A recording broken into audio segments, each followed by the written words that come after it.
What's going on, everyone? Diskin Young here, and traditionally on this channel, and it's been a while since we've posted, we are going to switch things up. Traditionally, we talk about real estate or entrepreneurial things just in general, and I've kind of taken the last little bit of time to kind of realize I wanted to do a different series, something that would keep me engaged with some different things as well, and that is reading books and then giving a short description of the book, 5 or so takeaways from each book, some things I liked or didn't like about the book, and then real action items you can take from the book. So you don't just read a book, put it down, and never touch it again. Some things you can actually implement into your life to help you with these books.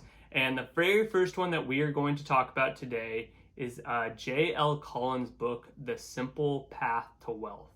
J.L. Collins wrote this book in 2016, and I would describe this as almost the perfect beginner investor book. It's great for if you're older as well, but if you're just getting into investing in general, or you're really young and don't really know anything about investing, even if you're just out of college, just got a job, and don't really know what to do money management wise, I would say this book is perfect for you. It's a short, easy read. It came by way of him writing letters to his daughter as she was growing up, basically it's describing how to become wealthy in life. Let's go over the 5 takeaways I had from this book. If I had to summarize the whole book in just 5 key points, these would be the 5, and first would be to just keep it simple. There's no reason to try to time the market or get all fancy. Just keep your plan super simple. He talks a ton about just one index fund, and that was the VTSAX Total Market Index Fund from Vanguard. He swears by it. I've looked into it. It has really good ratios. We're going to go over that in a tiny bit. But keep it simple. He basically exclusively talked about this one index fund, that if you kept your money in this one index fund the whole time, you would have outdone the market 95% of the time. So just keep it simple. Number 2 would be to have FU money. Now, he kind of starts off the book by talking about this concept of FU money, which I've heard before. Many people call FU money as just be able to do whatever you want. And he kind of winds that back a little bit and describes FU money as not having to go to a job that you necessarily don't want to. Or if you quit a job, maybe you have 2 years to kind of just hang out and figure it out because you know your accounts are there and you can lean on them if needed. He doesn't describe it as buying yachts and supercars and all that kind of FU money. He describes FU money very differently, and I really like the way he put having FU money and just feeling financially free. He even gives an example of somebody that saves a couple $1,000s, and back then that was a lot of money, and they're able to quit their job and go travel for a year. He called that having FU money, having the freedom and ability to not worry about a paycheck and just going to be able to go enjoy something that you want to do for a little bit of time. Doesn't necessarily mean you're going to be able to retire immediately, but being able to enjoy the things you want to do or take some time off if you feel like you need to. Number 3 was a big theme in this book, and that is don't have debt.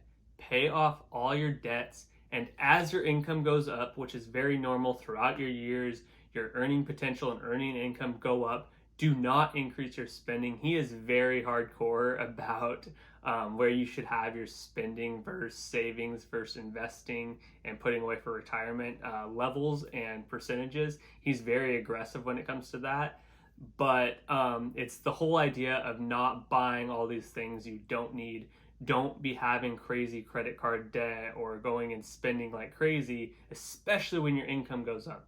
If you're making a lot more money than you used to, but you increased your spending by that much more, you're not really any better off than where you started. So number 3, don't overspend and don't increase your spending monthly if you can help it when your income does go up. Number 4 is something that I actually talk about a ton in real estate, and that is do not try to time the market.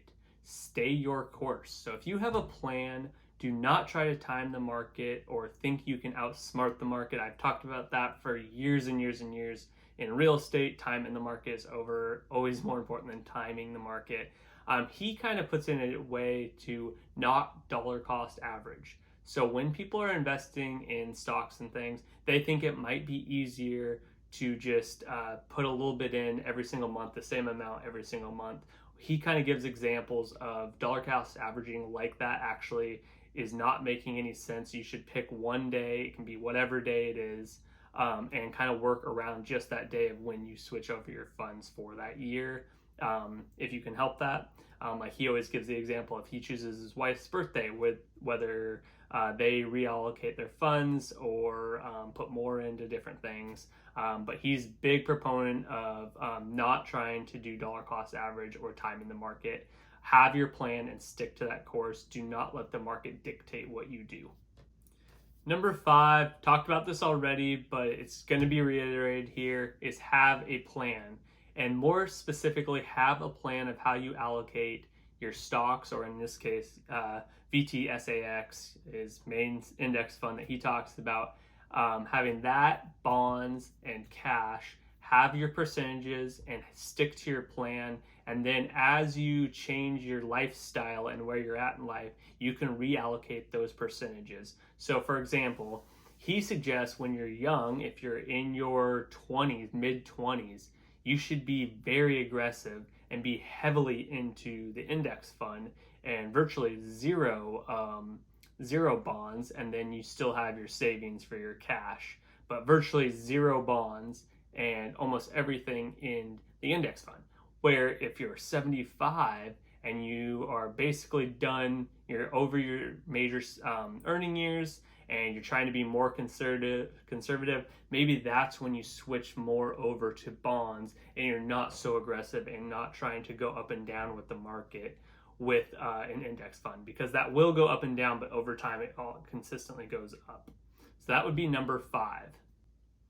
A couple little side nuggets that I got from this book that I just thought were great, and even if you just implement a little bit of these things, I think it's worth it just to have read this book. And I highly suggest still reading the book if you want to get even more. There's just tons and tons of information, and some other things might apply to you more than what we talked about in this video. One thing though was, especially if you're self-employed, you probably have an HSA health savings account.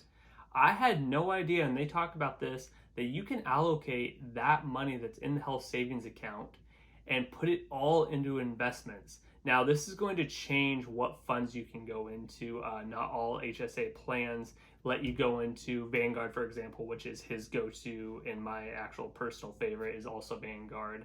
But even if it's Fidelity or some other company that they allow you to go into, find something that's very close to VTSAX in whatever that fund is, and you can allocate your money from the HSA into that investment account and be gaining money tax-free in your HSA, which is just amazing. The other cool thing about this is you just save all of your receipts that would qualify for you to get paid from your HSA account, and then down the line, let's say in 10 years, you want to pay yourself back, you can use the funds in your HSA account to pay yourself back with those receipts of things that qualified that you could pay for. I think this is just genius. I've already started to implement this into my life, into my account. I thought this was just a great little nugget. He doesn't talk about it a ton, but I started researching it more, and I just think that this was a genius little nugget in this book. The other thing he talks about is the 4% rule. Now, the 4% rule means when you are trying to decide how much you need for retirement, whatever the total amount is in your index fund or your 401k or your Roth IRA, your traditional IRA, whatever your account is, whatever that total is, take that, and whatever 4% of that is how much you can live on per year. So that's a pretty easy way to find out how much you need in your retirement account to feel comfortable to retire. Whether you can live on $100,000, you can do that. The big point with the 4% rule is it makes it so whatever was in the original account, the account balance, it is going to stay that amount. So 4% rule means you're never going to have your total principal starting amount go down. You're going to just be able to live basically off interest and dividends, which is pretty cool. So this is great if you're trying to leave a big sum in inheritance and you never want to leave your $5 million or whatever it might be into that account when you're 85, you just want to keep that at that amount, you can live off 4%. Now, if you want to be more, you're like, I don't need to leave every single dollar, when I die into that account. Maybe you move that up to 6-7% and you're going to still be comfortable living that way. But that was a great little rule of thumb to kind of start turning the wheels on how much you really need for retirement. A few things I didn't like about this book would be, number one, he is pretty against real estate. And if anybody knows me, I am pretty much the exact opposite. I am very bullish on real estate in general and where it's going to go, especially multifamily real estate. I'm very bullish on that in the long run. He is much more stock driven and index fund given, and I think it's just important to keep in mind that it's good to diversify. He kind of talks about examples of this index fund being a diversification within itself, which I do agree with. If you're in the stock market, it's great to be across all these other companies, and you're even getting international markets within that. He talks about that, but he's very against real estate overall, doesn't see it as a great asset, and I just have the complete opposite opinion. He does talk about how the stock market overall in the past, 40, 50 years has outdone real estate.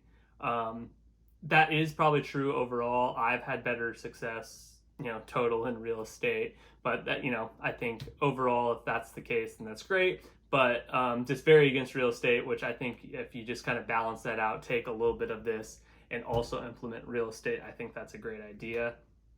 The other thing would be he is very oriented towards people that have jobs where the company is going to do a 401k match. He doesn't go very much into what if you're self-employed, which I know a lot of people that watch me and I talk to overall are self-employed entrepreneurs. And so that would be one con I would have against this book, is he's very much more the employee person and how they become rich, not so much the self-employed person that maybe doesn't have a normal salary to base anything off of or to budget off of. That would be one criteria I would have of this book.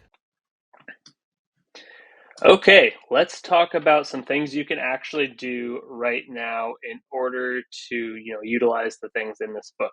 So if you head on over to Vanguard.com, go into, if you already have an account, sign into your account, or you can just type into the search bar VTSAX right there, VTSAX, Vanguard Total Stock Market Index Fund. So this is the Admiral shares. They do have two other ones that are lower level, because you'll see right here, the investment minimum is $3,000. So if that is over your limit, that's okay. There's one called VTI. We'll show you that in a second. That's very similar to that has basically no minimum, and then some other ones. So this is a large domestic general stock, large blend. You can kind of get the things there. You're going to see here year-to-date returns. That's because as of this recording, the stock market has just been going horribly down, but that's okay. That's the whole point of that whole book, was to stay consistent, stay in it, time in the market over trying to time the market. Remember that. So that does not even enter into our heads the year-to-date returns. So this was the stock they were talking about. If we come down here, risk, reward, everything like that, the same things. This is a big thing. This is why I like Vanguard so much, is the expense ratio right here. You'll see right here, just that's how much they charge as a fee, as a percentage, basically. They are way better than almost any other place. That's a very low expense ratio, so that's just amazing. So if we go down here to performance and total returns, you'll see the average has just been crazy on VTSAX. Last year, 24%, 18, 28.